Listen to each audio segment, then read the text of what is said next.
Ya namni guyyasan video san tokkoffaa dhaqee laale shilmaata kaartii qarshii dhibbaatiin isaa qabu.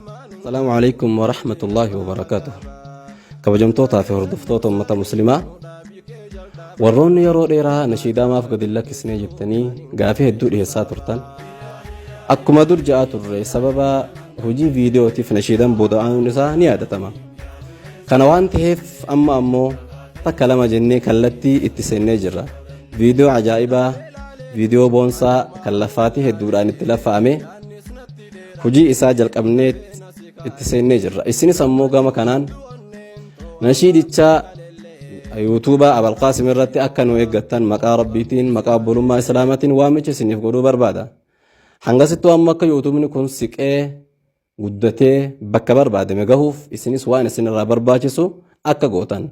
Ati hoo maal jettan? Ani gara fayyaan namni guyyasan video san tokkoffaa dhaqee laale shilmaata kaartii qarshii dhibbaatiin isaa qabu. Kanaafuu namuu video san guyyaa isin galakkifamtu isiniif himna. Qophiidhaan nu eegaa isin jenna. Assalaamu alaikum wa rahmatullahi wa barakaatuh.